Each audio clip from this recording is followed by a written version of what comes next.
Hello. So today I wanted to talk about being saved, or a savior complex, or wanting to be saved, wanting to save others. I do think that there's a lot of us out here in the world in general who are always like looking for answers or looking for guidance.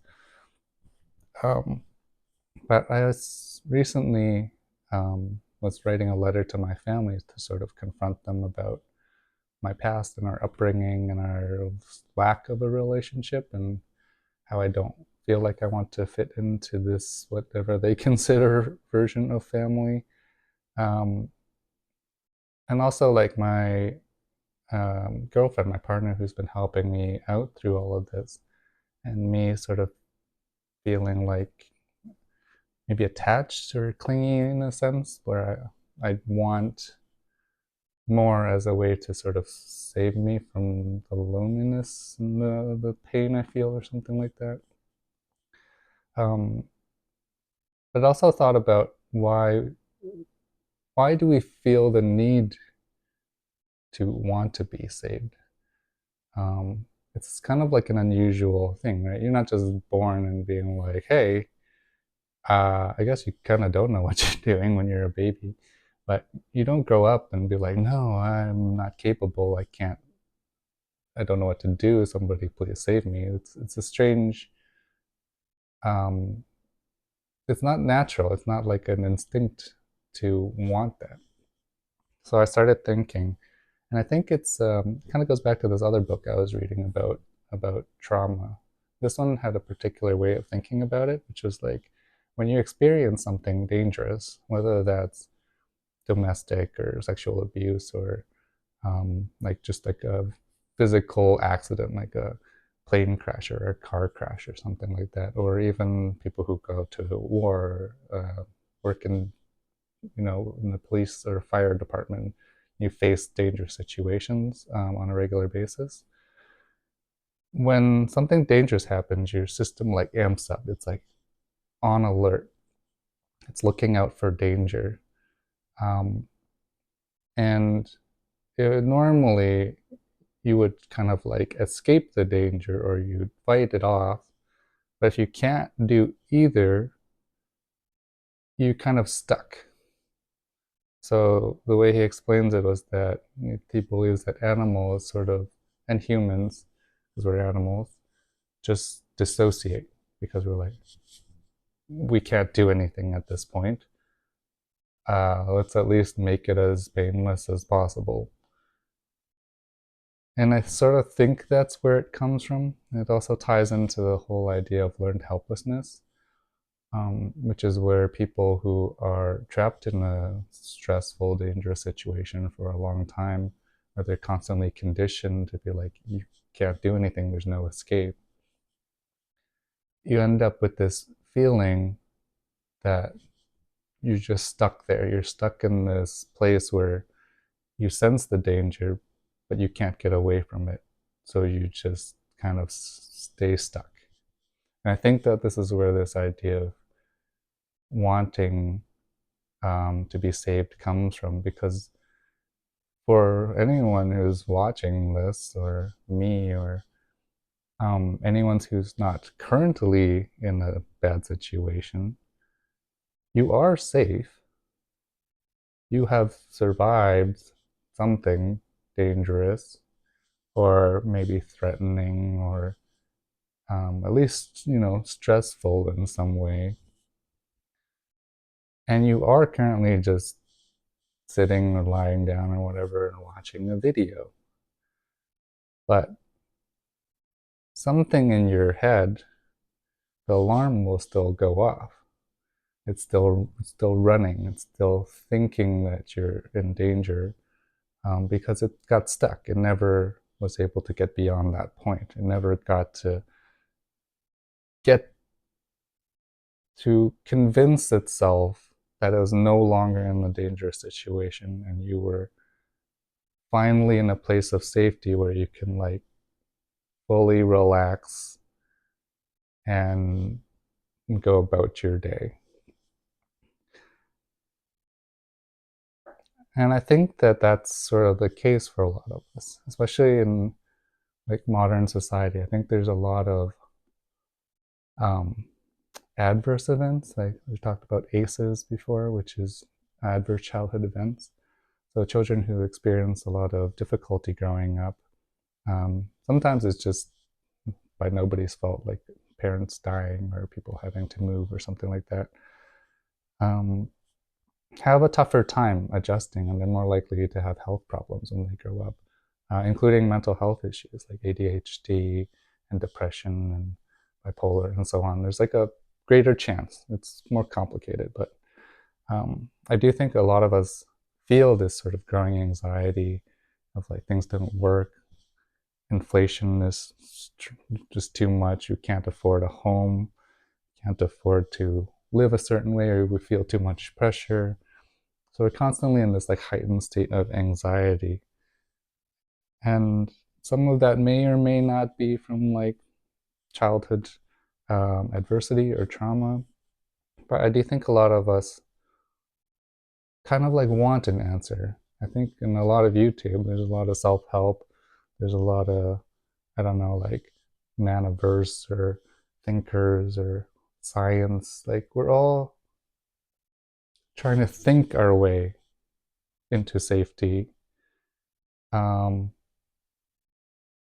and like hoping somebody out there will give us the right answer to like just magically fix everything. Um, but I sense that there's this need that people want those answers. It's just where does it really come from? Like what actually helps, um, and what doesn't make things like amplify conflict and um, actually like amplify the danger actually, and like hurt more people in the long run, because it's kind of happening. Like we're divided. We kind of like fight one another all the time. But I think the truth is like in the therapy world, in the psychology world, ultimately it's not like the world that changes. The world is kind of the same, but it's just like in your head, we're trapped. We're stuck in this unsafe place, or this unsafe mindset. So we see everything outside as somewhat of a threat to different degrees, depending on the person.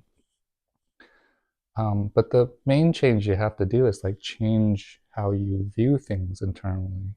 You have to like convince yourself that things are not as bad as we like to see them. Um, and that's hard. It's hard to think that you're struggling. I think this is like my issue with therapy as it is now. I think it's useful and it's good that there is something rather than nothing, but it's like the person who's struggling also has to be the person who like finds the answer and fixes themselves and do the work. It's very strange, but it's like someone going into the ER and having these symptoms, and the doctor can diagnose them, even if it's perfectly diagnosed 100% of the time. Um, and then they'll just like send them home and be like, okay, you have to like stitch yourself up. You have to like cast a brace onto yourself. Um, I guess to like a degree with physical stuff, people do have to do that. Like they'd have to go through physio maybe and retrain themselves. But there's like a program. There's like clear steps on what to do. But it would be strange if someone just like sent you home and be like, oh, you gotta inject these things to yourself, and you have to like find and make your own medication. Like it's bizarre, right? But in the world of like psychiatry and mental health and therapy, that is kind of all we can do. You can send people home and like give them exercises or whatnot, and open up new insights. But there is no direct like thing we can give people. Like there is some medication that can ease the symptoms and help people put them in a better space so that they have more sort of mental energy to address their issues. So I guess it's not like totally like that, but it is like a heavy burden. Like you kind of have to be the one who saves yourself, which is incredibly lonely when you like if you don't have any support, or even if you do, the fact that you have to do all the work yourself to change yourself and like change your basically your whole life and your whole outlook on life while you're hurting and while you're in pain. um, you might even have to like delve deeper into your pain and feel more pain before you get better. It's not like an easy thing to do, and I understand why everyone just avoids it and blah blah blah, just sort of like brushes it off, like and it's still taboo, like going to the shrink. And so I think people go to these videos and these self-help programs, or I don't know, I'm sort of picking, but like manifestation and auras and all that, like simpler ways of handling things, because it makes you feel better without having to like face that pain. Um, it's like wishful thinking. I honestly think that like the reason why religion is so universal is because it's easier knowing that there's like something with the answers, and that you aren't having to like swim through and weave through all of this mess to figure things out. And it's true, like it is in your head, like if you have to become your own parent to your own child, it's a lot. But if there was something out there and like a whole church and support system and things like that have all the answers already, then you don't have to do any of it. But I guess that my thought is we can do it. When I wrote this letter, I had a lot of mixed feelings, but the one was empowerment. Like in some sense, I wrote it in the letter too, that I fear the response. I fear the backlash because I've felt that my whole life, like 40 years. And it, like when I think about it logically, it's literally me sitting down and writing stuff on a piece of paper, and I typed it out. I translated it to Chinese because my parents don't really read a lot of English. But if I did that as like a work task, no problem. Like blah blah blah, you type it out, you write the thing, you send it. Like wouldn't feel so bad. But somehow, because of all of the feelings attached to it, it feels like you're fighting a battle. It's like an internal war. Like my brain was telling me like, no, you shouldn't do this. It's going to hurt you. Like, why are you doing this? It's already hurting you just writing the words down, just thinking about it. And yet, doing it kind of helped me ultimately close that, or at least start closing that cycle of telling myself that I am no longer in that situation. I stood my ground and said, I am not continuing with the way things were, although I will open up a new way forward, but it has to be different. And that told myself that I am out of that situation and I have some control over my position in this family. And I no longer have to just go along with it. That I have survived and left physically, but now in the act of writing this and confronting them, I think I feel like I finally left like mentally or spiritually, and that I can create a safe space for myself, that there is some part of me that wants to protect me from constantly feeling this this pain, this painful like trap and prison that I feel like I've been in for forever.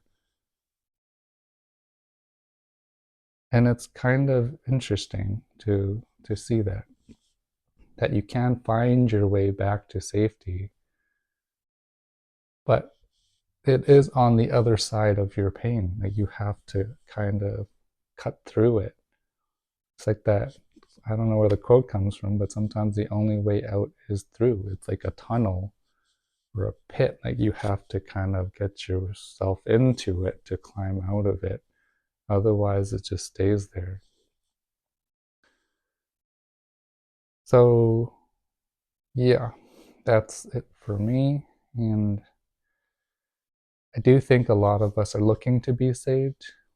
And there is no one true big answer, but I've learned and read enough that we are capable of doing it. And there are ways of making it easier to kind of go through the darkness and the pain, um, so that we can come out differently on the other side. So, yeah, if you have any thoughts or anything, let me know. Um, but I do think that it is something each of us can do for ourselves. Um, if you are managed to find a place of safety and got away from something dangerous, you have to like finish that cycle. You have to close it off. Okay, thanks.